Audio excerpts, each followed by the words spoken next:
ಮುಂದಿನ ಪ್ರಸ್ತುತಿಯಲ್ಲಿ ಬನ್ನಂಜೆಯವರು ತೋರಿದ ಭಗವದ್ಗೀತೆ. ಹೆಸರು ಸುಪ್ರೀತ. ಆಚಾರ್ಯ ಮಧ್ವರ ಸರ್ವಮೂಲದಲ್ಲಿ ಕೃಷ್ಣನ ಗೀತೆಯಲ್ಲಿ ವಿಜಯ ಸಿಂಹಾಚಾರ್ಯರ ಶಿಷ್ಯ ಎಂದಷ್ಟೇ ಹೇಳಿಕೊಂಡಿರುವಂತಹ ಈ ಶ್ರೇಷ್ಠರು ವೇದಗಳನ್ನು ನಿರಂತರ ಅಧ್ಯಯನ ಮಾಡುವ ಮಹದಪೇಕ್ಷೆಯನ್ನು ಹೊಂದಿದ್ದಾರೆ. ಅವರ ಮಾತುಗಳಲ್ಲಿ ಬನ್ನಂಜೆಯವರು ತೋರಿದ ಭಗವದ್ಗೀತೆಯ ವಿಚಾರಧಾರೆಯನ್ನು ಆಲಿಸೋಣ, ಆನಂದಿಸೋಣ. ಓಂ ತತ್ಸತ್. ಗುರುಗಳಿಗೂ ಗುರುಸ್ಥಾನದಲ್ಲಿರುವವರಿಗೆಲ್ಲ ನಮಸ್ಕಾರಗಳು. ನಿಮಗೆಲ್ಲರಿಗೂ ನಮಸ್ಕಾರಗಳು. ಬಹಳ ವರ್ಷಗಳ ಹಿಂದೆ ನಾನು ಅಲ್ಲಿ ಕೂತ್ಕೊಂಡು ಬನ್ನಂಜೆ ಆಚಾರ್ಯರ 14 ಹಾಡುಗಳ ರಿಲೀಸ್ನ ನೋಡ್ತಾ ಇದ್ದೆ. ಆಗ ಆಚಾರ್ಯರ ಸುತ್ತಮುತ್ತ ಬಹಳ ಜನ ಇರ್ತಿದ್ರು. ಅವರು ಗೊತ್ತಿರಬಹುದು, ಅವರು ಅಪ್ರೋಚ್ ಮಾಡೋಕ್ಕೆ ಬಹಳ ಸುಲಭ ಅಲ್ಲ ಅಂತ. ಬಹಳ ಕಷ್ಟಪಟ್ಟು ತಲೆಬಾಗಿ ಹೋದರೆ ಮಾತಾಡಿಸ್ತಿದ್ರು, ತಲೆ ಎತ್ಕೊಂಡು ಹೋದರೆ ಹಾಗೆ ಹೇಳಿ ವಾಪಸ್ ಕಳಿಸ್ತಿದ್ರು ಕೂಡ. ನಾನು ಅವ್ರ ಹತ್ರ ಹೇಗೆ ಹೋಗೋದು, ಅವ್ರ ಪಾದ ಮುಟ್ಟಬೇಕು, ಅವ್ರು ನಮಸ್ಕಾರ ಮಾಡಬೇಕು, ಅವ್ರನ್ನ ವೇದಿಕೆಯಲ್ಲಿ ಮಾತ್ರ ನೋಡಿ ಗೊತ್ತಿತ್ತು. ನನಗೆ ಅವರ ಪರಿಚಯ ಆದದ್ದಷ್ಟು ಪುಸ್ತಕದಲ್ಲಿಯೂ ಮುಖ್ಯವಾಗಿ ಸಂಸ್ಕೃತ ಪುಸ್ತಕಗಳಿಂದ. ನನಗೆ ಕನ್ನಡ ಬೇಗ ಬೇಗ ಓದೋಕೆ ಬರಲ್ಲ, ಆದ್ದರಿಂದ ಸಂಸ್ಕೃತ ಆರಾಮಾಗಿ ಓದ್ಬಿಡ್ತೇನೆ. ಕನ್ನಡಕ್ಕಾಗಿ ಅಷ್ಟಾಗಿ ಕನ್ನಡದ ಪುಸ್ತಕಗಳು ಓದ್ತಿರ್ಲಿಲ್ಲ. ವಿಜಯ ಸಿಂಹಾಚಾರ್ಯ ಬಹಳ ಬೈತಾರೆ, ಅವರು ಕನ್ನಡ ಪುಸ್ತಕ ಯಾಕೆ ಓದಲ್ಲ, ಕನ್ನಡ ಓದು ಅಂತ. ಇನ್ನು ಮುಂದಾದರೂ ಕನ್ನಡ ಓದೋದಕ್ಕೆ ಇದು ಅವಕಾಶ ಒಳ್ಳೆಯದಾಗತ್ತೆ. ಯಾಕೆಂದರೆ ಭಗವದ್ಗೀತೆ ಆಚಾರ್ಯರು ಕೊಟ್ಟಿದ್ದು, ಬನ್ನಂಜೆಯವರು ತೋರಿದ ಭಗವದ್ಗೀತೆ ಬಹಳ ಆ್ಯಪ್ಟ್ ಆದ ಟಾಪಿಕ್ ಅಂತ ನನಗನ್ಸತ್ತೆ. ಯಾಕೆಂದರೆ ಅವರು ಭಗವಂತನ ನುಡಿ ಬರೆದ್ರು. ಅದು ನಾನು ಹುಟ್ಟಿದ ವರ್ಷ ಬರೆದಿದ್ದ, ನಾನು 92ರಲ್ಲಿ ರಚನೆ ಮಾಡಿದ್ದವರು. ಬಹಳ ಸಂಕ್ಷಿಪ್ತವಾಗಿ ಎಷ್ಟು ಬೇಕೋ ಅಷ್ಟು ಆ ಪದ್ಯಗಳಿಗೆ ತಕ್ಕಂಥ ಅನುವಾದ. ನೀವೆಲ್ಲರೂ ನೋಡಿರ್ತೀರಿ, ಅದು 10,000 ಪ್ರತಿಗಳು ಆ ಕಾಲದಲ್ಲಿ ಹೋಗಿತ್ತು ಅನ್ನೋದು ಆಶ್ಚರ್ಯ. ಈಗಲೂ ಅದು ಮತ್ತೆ ಮತ್ತೆ ಪ್ರಿಂಟ್ ಆಗಿ ಎಲ್ಲರ ಕೈಗೆ ಸಿಗ್ತಾ ಇದೆ. ಅದು ಬಿಟ್ಟು ಬನ್ನಂಜೆ ಆಚಾರ್ಯರು ಬಹಳಷ್ಟು ಉಪನ್ಯಾಸಗಳನ್ನು ಮಾಡಿದ್ದಾರೆ. ಭಗವದ್ಗೀತೆ ಬಗ್ಗೆ ಬಹಳ ಮಾತಾಡಿದ್ದಾರೆ ಕೂಡ. ಅವ್ರು ಆಗಾಗ ಬೇರೆ ಬೇರೆ ಉಪನಿಷತ್ತಿನ ಪ್ರವಚನಗಳಲ್ಲಿ ಕೂಡ ಇದನ್ನು ಹೇಳ್ತಿದ್ರು. ನಾನು ಅಮೆರಿಕೆಗೆ ಹೋದಾಗ ಅಲ್ಲಿನ ಚರ್ಚ್ನಲ್ಲಿ ಫಾದರ್ಗಳು ಕೇಳ್ತಿದ್ರು, ನೀವು ಭಗವದ್ಗೀತೆ ಓದಿದ್ದೀರಾ, ಭಾರತದಿಂದ ಬಂದಿದ್ದೀರಾ, ಹಾಗಿದ್ರೆ ನನಗೆ ಈ ಪದ್ಯಕ್ಕೆ ಅರ್ಥ ಹೇಳಿ, ನನಗೆ ಇದನ್ನು ಓದುವಾಗ ನನಗಿಲ್ಲಿ ಪ್ರಶ್ನೆ ಇತ್ತು ಅಂತ. ಆ ಪ್ರಸಂಗದಲ್ಲೆಲ್ಲ ಭಾರತೀಯರ ಮುಖ ಕುಗಿತಿದ್ರು ಅವರು. ಸರಿಯಾಗಿ, ನೀವು ಯಾರು ಭಗವದ್ಗೀತೆ ಓದಲ್ಲ, ಭಾರತೀಯರಾಗಿ ಭಗವದ್ಗೀತೆ ಓದದೆ ಇನ್ನೇನು ಅಂತ ಹೇಳಿ ಪ್ರಸಂಗ ಬಂದಾಗೆಲ್ಲ ಭಗವದ್ಗೀತೆಯ ಅಧ್ಯಯನದ ಮಹತ್ವ ಮತ್ತು ಭಗವದ್ಗೀತೆ ಓದದವರ ಮೇಲಿರುವ ಕೋಪ ಎರಡನ್ನೂ ಬಹಳ ಓಪನ್ ಆಗಿ ತೋರಿಸ್ಕೊಳ್ತಿದ್ದ ಒಬ್ಬ ಆಚಾರ್ಯರವರು.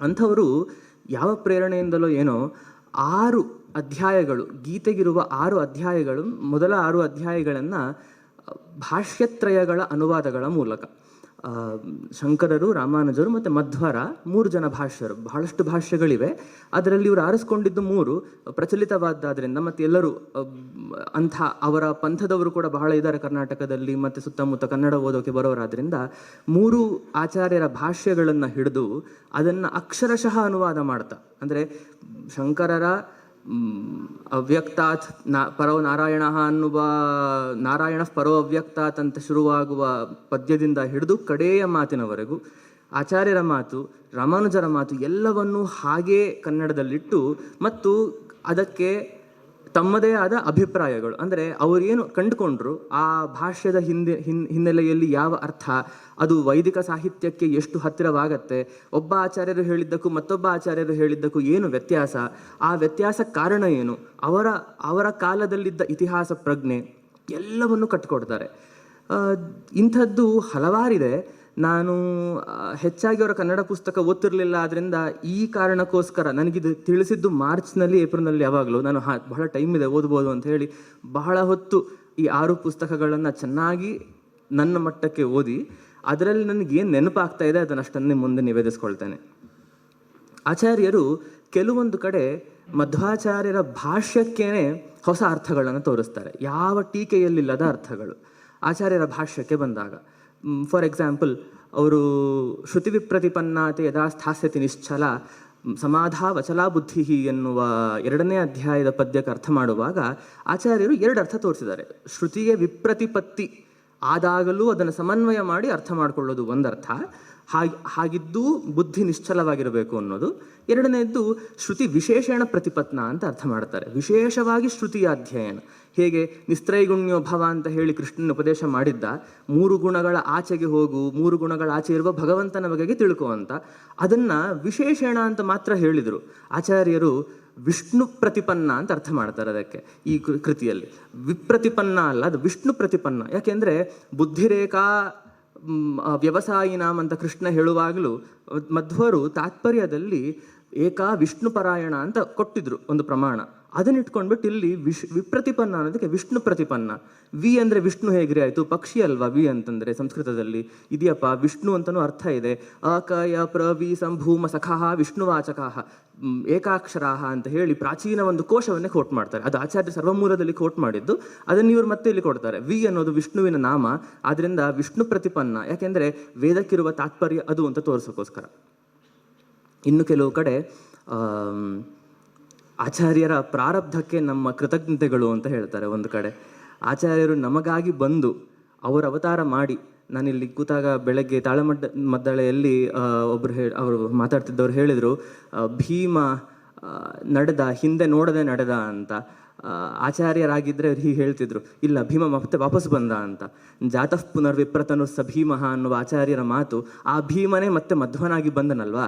ಹಾಗಾಗಿ ಮಧ್ವರು ಎಷ್ಟು ಕಡೆ ಅವರು ತಮ್ಮದೇ ಹಿಂದಿನ ಪ್ರಮಾಣಗಳನ್ನು ಕೊಟ್ಟು ತಾವು ಎಲ್ಲೆಲ್ಲೆಲ್ಲಿ ಏನೇನು ಅರ್ಥಗಳನ್ನ ಮಾಡಿದ್ದಾರೆ, ಆ ಅರ್ಥಗಳು ಮತ್ತಿನ್ಯಾವ ಆಚಾರ್ಯರು ಮಾಡಲಿಲ್ಲ.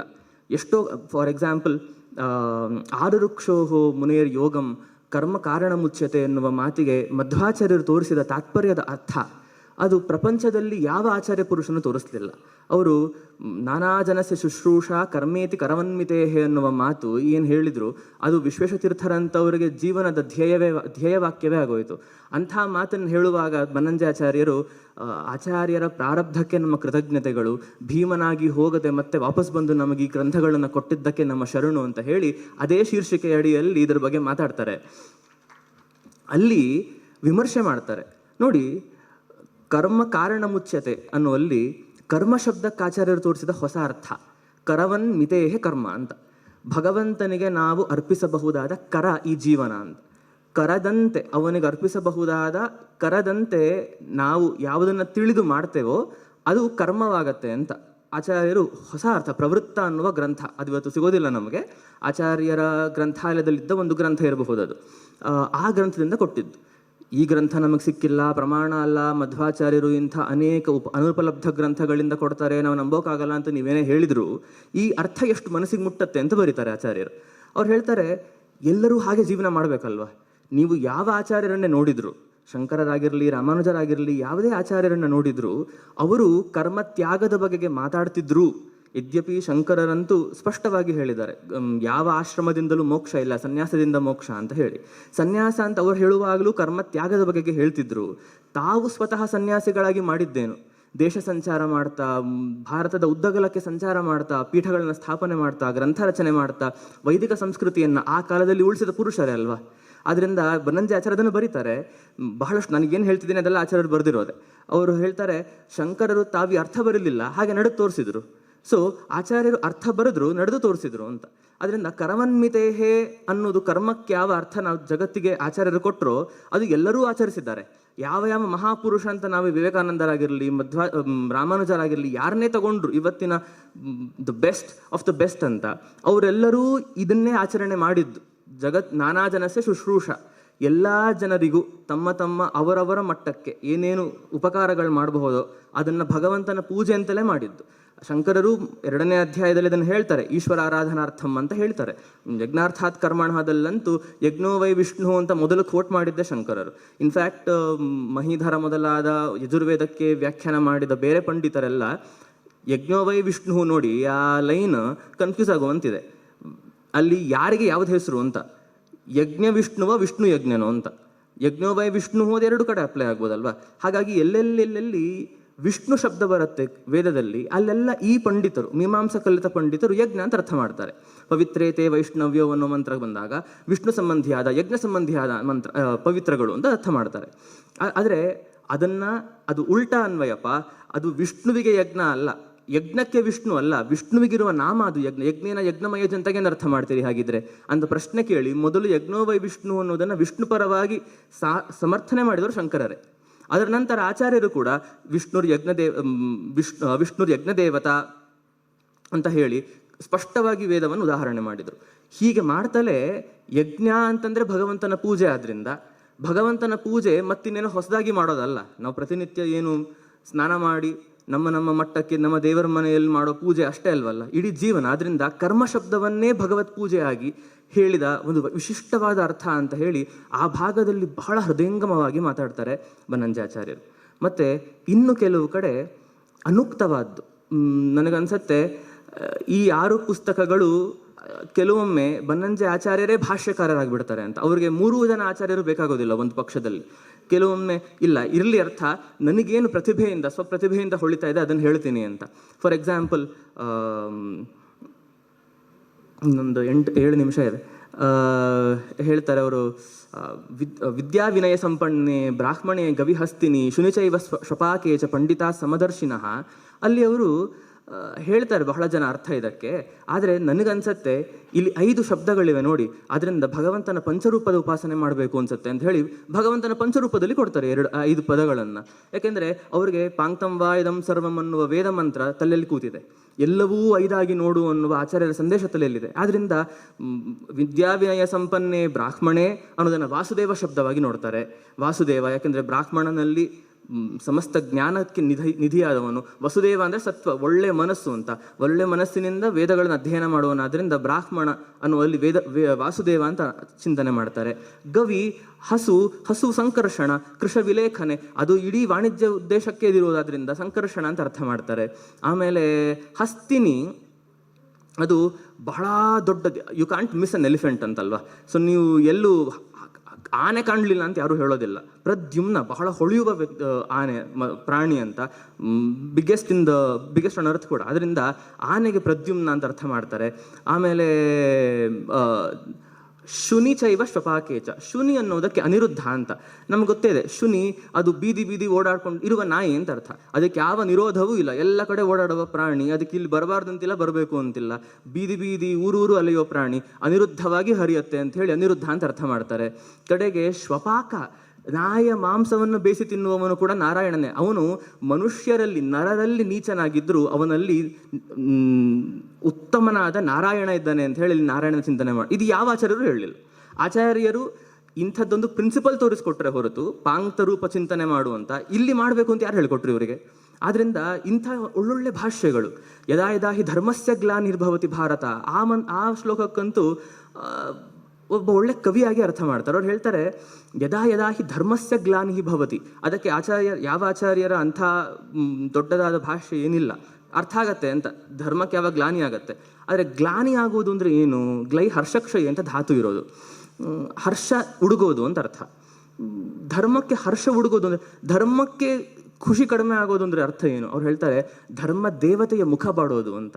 ಇದು ಎಂಥ ಬ್ಯೂಟಿಫುಲ್ ಮೀನಿಂಗ್. ಯಾವ ಧರ್ಮ ದೇವತೆ ಯಮಧರ್ಮ, ಅವನು ಕೃಷ್ಣ ಅರ್ಜುನನಿಗೆ ಹೇಳ್ತಿದ್ದಾನೆ, ನಿನ್ನ ಅಣ್ಣನ ಮುಖವೇ ಬಾಡ್ತಾ ಇದೆಯಪ್ಪ, ನಿನ್ನ ಅಣ್ಣನ ಮೂಲ ರೂಪ ಇದೆಯಲ್ಲ ಅದು ಬಾಡಿದ ಮುಖ. ಆ ಮುಖ ನೋಡಿಕೊಂಡೆ ನೀವುಗಳೆಲ್ಲ ಹೋಗಿ ಪ್ರಾರ್ಥನೆ ಮಾಡಿದ್ದು ನನ್ನನ್ನು ಮತ್ತೆ ಹುಟ್ಟಿ ಭೂಭಾರ ಹರಣ ಮಾಡು ಅಂತ. ಸೊ ಧರ್ಮದ ಮುಖ ಬಾಡಿದಾಗ ನಾನು ಬರ್ತೇನೆ ಎನ್ನುವ ಅರ್ಥ. ಇದೊಂದು ವಿಶೇಷವಾದ ಭಾಷ್ಯದ ಶೈಲಿ, ಶಬ್ದವನ್ನು ಹಿಡ್ಕೊಂಡು ಮಾತಾಡುವ ಶೈಲಿ ಆಗತ್ತೆ. ಇನ್ನು ಒಂದು ಕೆಲವು ಕಡೆ ಆಚಾರ್ಯರು ಬಹಳಷ್ಟು 3 ಜನ ಆಚಾರ್ಯರು, ಮಧುಸೂದನ, ಆಮೇಲೆ ಕೃಷ್ಣ, ಜನಾರ್ದನ, ಕೇಶವ, ಇಂಥ ಎಲ್ಲ ನಾಮಗಳು ಬರ್ತವೆ ಕೃಷ್ಣನಿಗೆ ಅರ್ಜುನ ಸಂಬೋಧನೆ ಮಾಡುವಾಗ. ಅದಕ್ಕೆಲ್ಲ ನಿರ್ವಚನಗಳನ್ನ ಕೊಟ್ಟಿದ್ದಾರೆ ಅವರವರ ಮಟ್ಟದಲ್ಲಿ. ಆಚಾರ್ಯರು, ಬನ್ನಂಜೆ ಆಚಾರ್ಯರು ಸಾಧಕನ ಮಾತುಗಳಿಗೆ ನಿರ್ವಚನ ಕೊಡ್ತಾರೆ. ನಾವ್ಯಾಕೆ ಅರ್ಜುನ, ಕೌಂತೆಯ, ಭಾರತ, ಪಾಂಡವ ಇವುಗಳನ್ನು ಬಿಡಬೇಕು? ಇವುಗಳಿಗೆ ಯಾವ ಆಚಾರ್ಯರು ಏನು ಹೇಳಲಿಲ್ಲ, ನಾನು ಹೇಳ್ತೀನಿ ಅಂತ.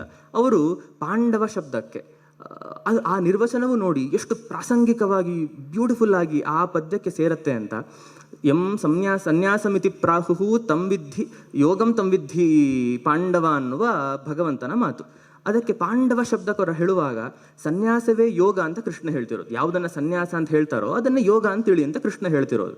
ಅವ್ರು ಹೇಳ್ತಾನೆ, ಆಚಾರ್ಯರು ಹೇಳ್ತಾರೆ, ಯಾವುದು ಸನ್ಯಾಸವೋ ಅದೇ ಯೋಗ ಅನ್ನೋದಕ್ಕೆ ನಾನು ನಿನಗೇನು ಹೇಳಬೇಕಾದಿಲ್ಲ, ನೀನು ಪಾಂಡುವಿನ ಮಗ, ಅವನ್ನ ನೋಡಿಲ್ವ ನೀನು ಅಂತ ಅರ್ಥ ಮಾಡ್ತಾರೆ. ಯಾಕೆಂದರೆ ಪಾಂಡು ನಿಮ್ಮಪ್ಪನ ನೀನು 14 ವರ್ಷ ನೋಡಿದ್ದಿ ವನವಾಸದಲ್ಲಿ. ಹೇಗಿದ್ದ ಅವನು? ಗೃಹಸ್ಥನೇ ಆಗಿದ್ದರು, ಯೋಗಿಯೇ ಆಗಿದ್ದರು, 2 ಹೆಂಡತಿಯರೊಟ್ಟಿಗೆ ಮಹಾಕ್ಷತ್ರಿಯನಾಗಿ ವೀರ ಪರಾಕ್ರಮಿಯೇ ಆಗಿದ್ದರು, ಸನ್ಯಾಸಿ ಅಂತ ಬದುಕಲಿಲ್ವಾ? ಸೊ ಯೋಗ ಸನ್ಯಾಸಿಗಳು ಒಟ್ಟಿಗೆ ಇರಬಹುದು ಅನ್ನೋದಕ್ಕೆ ನೀನು ಪಾಂಡವನಯ್ಯ, ನಿನ್ನಪ್ಪನ ನೆನೆಸ್ಕೊ ಅಂತ ಬರೀತಾರೆ. ಇನ್ನೊಂದು ಕಡೆ ಕೌಂತೆಯ ಕೌಂತೆಯ ಪ್ರತಿಜಾನೀಹಿ ನಮೇ ಭಕ್ತ ಪ್ರಣಶ್ಯತಿ. ಆ ಮಾತಿಗೆ ನಾನು ನಿನಗೇನು ಹೇಳಬೇಕಾದ್ದೇ ಇಲ್ಲ. ನೀನು ಕುಂತಿ ಮಗ, ಏನೇ ಕಷ್ಟ ಬಂದರೂ ನಾನು ಉದ್ಧಾರ ಆಗ್ತೇನೆ ಅನ್ನೋದು ಅವಳ ನಂಬಿಕೆ ಇಡೀ ಜೀವನದ್ದು. ನೀನು ಕೌಂತೆಯ ಇದನ್ನ ನಂಬು ನನ್ನ ಮಾತನ್ನ ಅಂತ.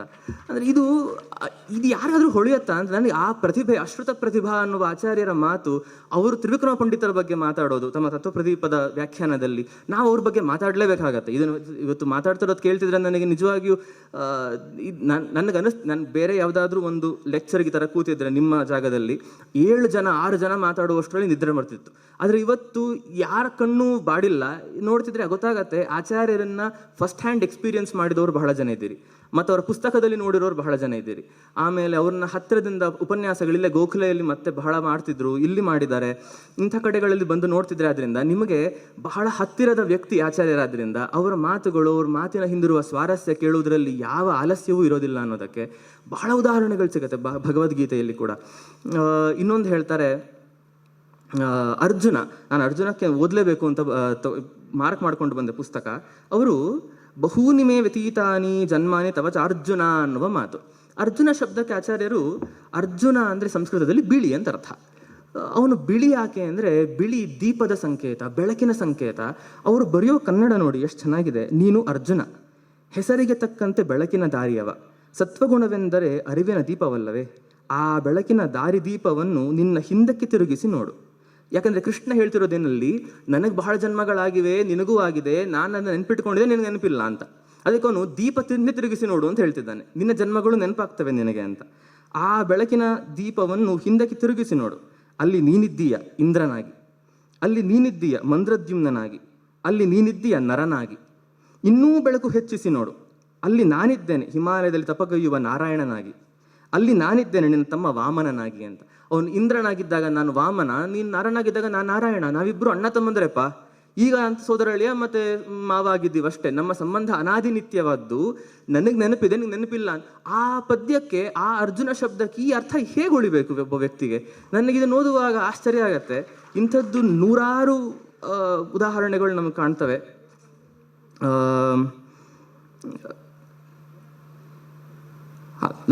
ನನಗಿಷ್ಟು ಚಿಂತನೆ ಮಾಡಿದ್ದೆ ಹೇಳಬೇಕಂತ. ಒಂದು ಕರೆಕ್ಟ್ ಆಯಿತು, ನನಗೆ ಟೈಮ್ ಮ್ಯಾನೇಜ್ ಆಯ್ತು ಅಂತ ಖುಷಿ ಆಯಿತು. ಮತ್ತು ಇದು ಇನ್ನೊಂದು ಹೇಳಬೇಕಿತ್ತು. ಅವರು 5ನೇ ಪುಸ್ತಕದ ಮುನ್ನುಡಿಯ ಕಡೆಯಲ್ಲಿ ಒಂದು ಮಾತು ಬರೀತಾರೆ. 5ನೇ ಪುಸ್ತಕದಲ್ಲಿ 6 ಮಾತ್ರ ಬಂದಿದ್ದು, 7ರಿಂದ ಅವರದ್ದಿಲ್ಲ ಈ ಗ್ರಂಥ. 5ನೇ ಪುಸ್ತಕದ ಕಡೆಯಲ್ಲಿ ಹೇಳ್ತಾರೆ, ಇದು 5ನೇ ಅಧ್ಯಾಯದ ಅನುವಾದ, 6ಕ್ಕೂ ತಯಾರಾಗಿದೆ, ಇಷ್ಟರಲ್ಲೇ ಮುದ್ರಣಕ್ಕೆ ಹೋಗಲಿದೆ, ಇನ್ನು ಉಳಿದದ್ದು ಕೃಷ್ಣನ ಚಿತ್ತಕ್ಕೆ ಬಿಟ್ಟದ್ದು ಅಂತ. ಅಂದರೆ ಅವ್ರಿಗೆ ಆಗಲೇ ಗೊತ್ತಿತ್ತೋ ಏನೋ, ಇನ್ನು 7ರಿಂದ ನನ್ನ ಕೈಯಲ್ಲಿ ಆಗೋದಿಲ್ಲ, ನನ್ನಿಂದ ಆಗೋದಕ್ಕೆ ಭಗವಂತನ ಸಂಕಲ್ಪ ಇಲ್ಲ ಅಂತ. ಆದರೆ ಈ ಕೃತಿ ರಚನೆ ಹೀಗೆ ಮಾಡೋದು ಕಷ್ಟ ಅಲ್ಲ, ಬಹಳ ಆಚಾರ್ಯರ ಅನುಗ್ರಹ, ಕೃಷ್ಣನ ಅನುಗ್ರಹ ಇದ್ದವರು ಮಾಡಬಹುದಾದ ಗ್ರಂಥ. ಕಷ್ಟ ಅಲ್ಲ, ಆದರೆ ಅನುಗ್ರಹವಿಲ್ಲದೆ ಮಾಡೋಕೆ ಬರಲ್ಲ.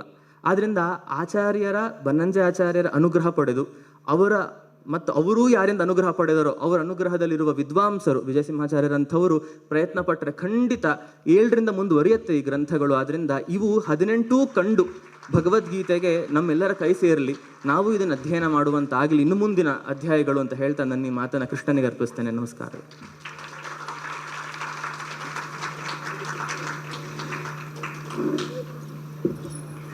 ಸುಷ್ಟು ಭಾವದ ಹಲವು ವಿಚಾರಗಳನ್ನು ಅತ್ಯಂತ ಮನೋಜ್ಞ ರೀತಿಯಲ್ಲಿ ಮಂಡಿಸಿದಂಥ ಸುಪ್ರೀತರಿಗೆ ನಮ್ಮೆಲ್ಲರ ಪರವಾಗಿ ಧನ್ಯವಾದಗಳು.